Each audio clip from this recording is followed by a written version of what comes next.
We encounter narratives in many forms and in many places.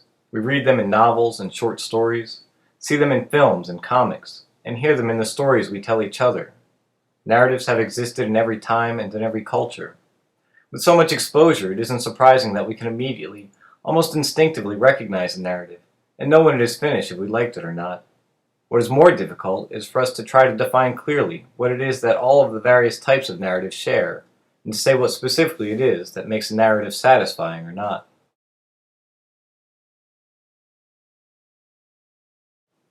Narratology sets out to answer these questions, or at least provide guidance in our study of narratives, by identifying specific elements that are common to narratives and exploring the relationships between those elements.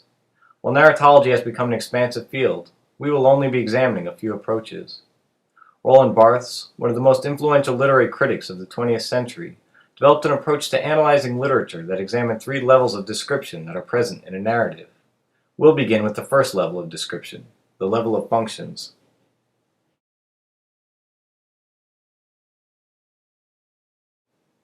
A narrative can be divided into small units that can be categorized depending on how they function in the narrative. These functions generally range in size from a single word to a few sentences. Functions divide into two broad categories: distributional functions and integrational functions. Barthes describes the first group as distributional because the functions in this group are distributed across a single level of description in the narrative. These functions refer to actions that correlate to other actions in the story.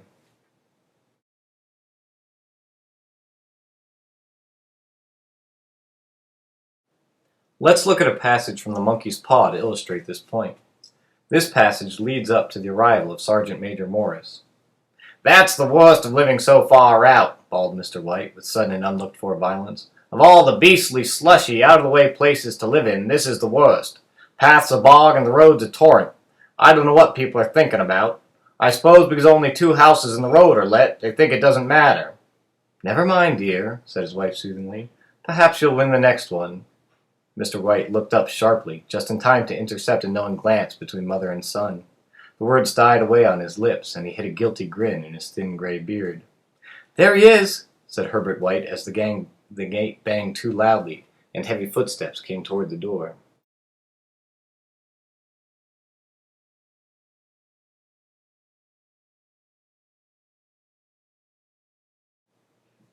We can identify the following distributional functions in this passage.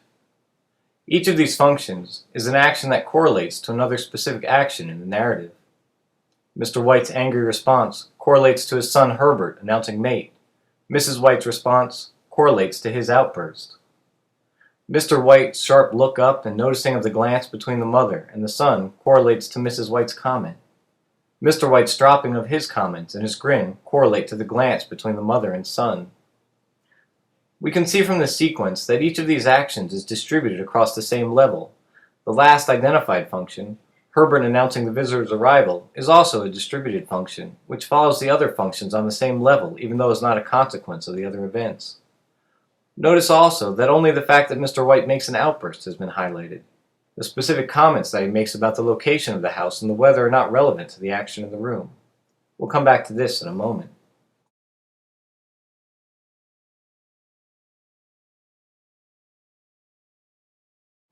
The distributional functions can be further divided into 2 more subcategories: hinge functions and catalyzers. Hinge functions refer to actions that open, continue, or close alternatives that are of direct consequence to the rest of the story. Any narrative can be reduced to a set of essential actions by removing the actions and descriptions that do not have a direct impact on the narrative. The actions that cannot be removed are the hinge events. The story hinges on these actions. Hinge functions are sometimes referred to as cardinal functions, or nuclei. Catalyzers, on the other hand, fill in the narrative space between the hinge functions. Catalyzers, like the materials in a chemical reaction with which they share their name, can accelerate or slow the telling of the story. They might also summarize, anticipate actions, or purposefully confuse the reader. If we return to the previous example, we can further categorize the distributional functions that we identified. Which of these functions are catalyzers and which are hinge events? Of these 5 identified functions, only the last one is a hinge event. The story follows the events surrounding the monkey's paw and the consequences of the wishes Mr. White makes with it. The arrival of Sergeant Major Morris, to which the last function refers, is the only event in this excerpt that is a part of that central string of events. The other events relating to the chess game and the interactions between the family members are catalyzers. They add to the discourse, or how the story is expressed, but they are not essential to the development of the narrative. Whether a distributional function is a hinge function or a catalyzer is not always obvious at first. Sometimes it cannot be determined until the reader has completed the narrative. Authors often attempt to confuse the audience about what is a consecutive and consequential hinge function and what is only a consecutive catalyzer to create suspense and heighten interest. The second broad group of functions are integrational. Unlike the distributional functions, which are distributed on a single level, these functions are integrated through the different levels of description. And they reference broad ideas rather than single actions.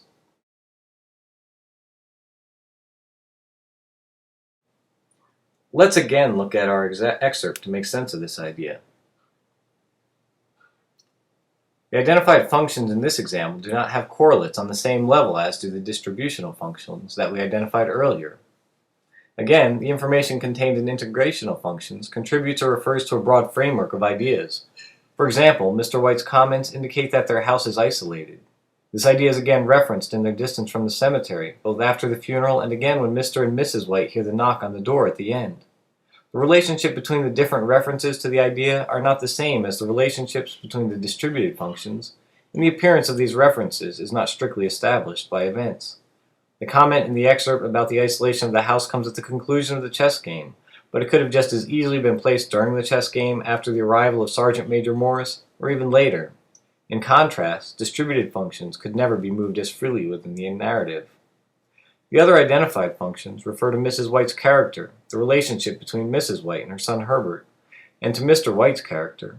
Similarly, all of these ideas are developed over the course of the narrative. Integrational functions can also be divided into two subgroups, indices and informants. Indices are units that refer to ideas such as a characterization, an atmosphere, or a philosophy and involve an activity of deciphering by the reader. The reader has to learn to know these ideas. Informants are units that serve to tie a story to the real world. References to specific real-world places and dates are informants. The specific age of a character would also fit into this group. The information contained in these units is grasped immediately because its reference to real times and places does not require deciphering. All of the identified integrational functions in our excerpt are examples of indices. There are few informants in the monkey's paw, although the reference to Sergeant Major Morris's time in India is one example.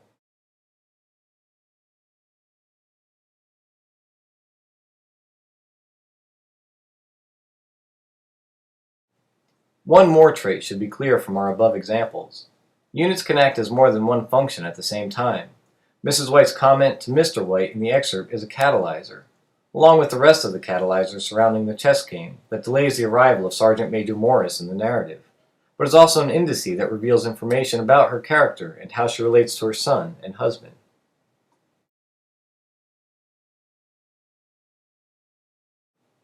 The division of narrative units into functions is just one aspect of narratology, but it already can give us insights into the different types of narratives.